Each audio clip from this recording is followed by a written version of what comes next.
دوستو، ہماری عادت بن چکی ہے کہ ہم روزمرہ کی زندگی میں جانے انجانے میں قسمیں کھاتے رہتے ہیں۔ تو اس کے بارے میں ہمیں اسلام کیا کہتا ہے، اس کے بارے میں پڑھتے ہیں۔ قسم کو قرآن و حدیث میں یمین کہا جاتا ہے۔ یمین کی جمع ایمان ہے۔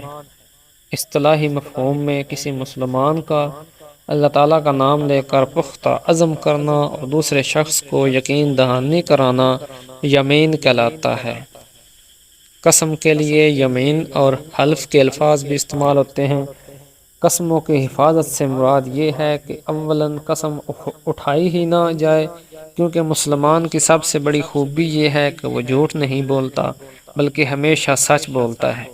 سچ بولنے والے کا معاشرتی سطح پر سچائی کا ایک اعلیٰ معیار قائم ہو جاتا ہے اور عوام الناس اس کی زبان پر یقین کر لیتے ہیں۔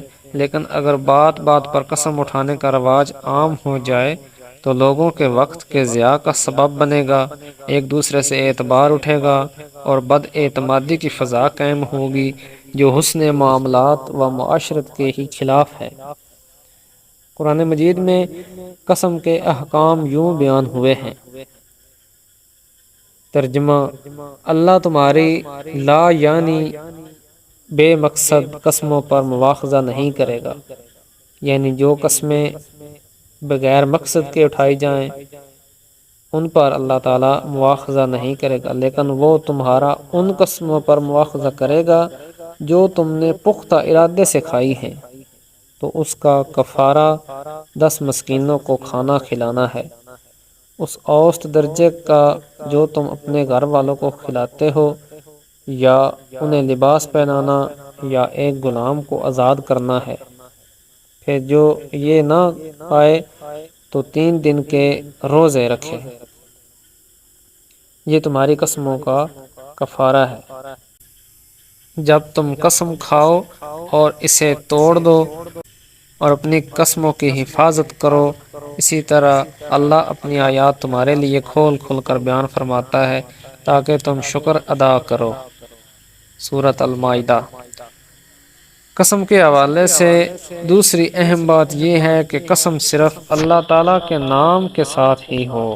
اس کے علاوہ والدین اور نبی کریم صلی اللہ علیہ وآلہ وسلم یا دوسری کسی بھی معتبر یا مقدس چیز جیسے کہ قرآن پاک، ان کی قسم کا شریعت میں کوئی تصور نہیں ہے۔ نبی کریم صلی اللہ علیہ وآلہ وسلم کا ارشاد ہے، بلا شبہ اللہ تمہیں اپنے آباء و اجداد کی قسم اٹھانے سے منع فرماتا ہے۔ صحیح مسلم شریف۔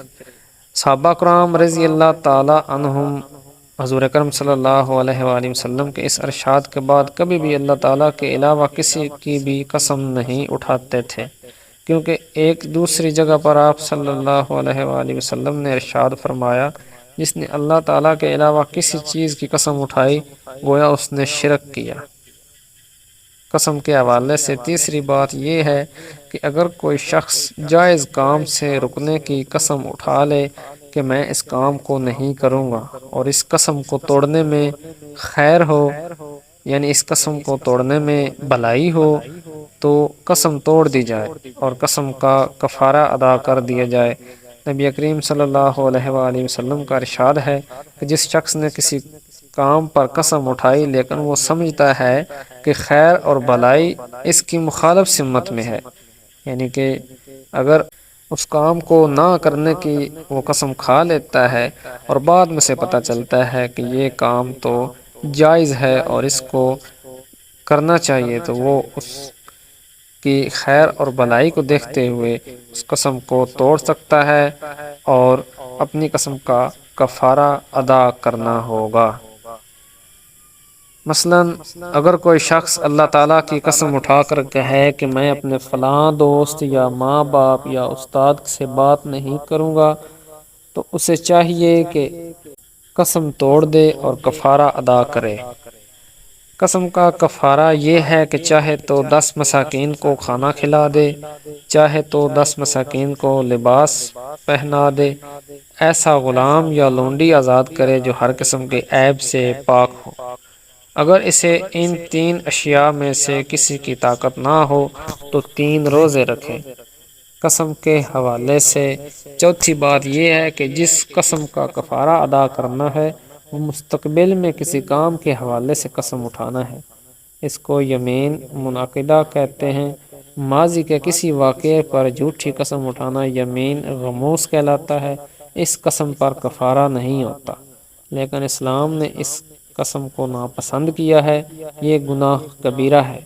روزمرہ کی گفتگو میں اپنے گمان کے مطابق صحیح قسم اٹھانا، یعنی کہ اپنے خیال کے مطابق صحیح قسم اٹھانا لیکن واقعہ کا اس طرح نہ ہونا، یمین لغو کہلاتا ہے۔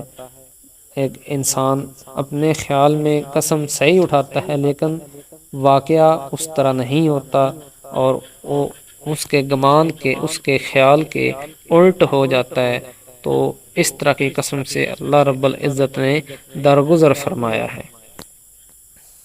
جھوٹی قسم گناہ کبیرہ اور انسانیت کو دھوکہ دینا ہے، اور جھوٹی قسم اٹھانے والے کی طرف اللہ تعالیٰ بروز قیامت نظر رحمت ہی نہیں فرمائے گا۔ جھوٹی قسم یا حلف انفرادی اور اجتماعی بربادی کا سبب بنتے ہیں۔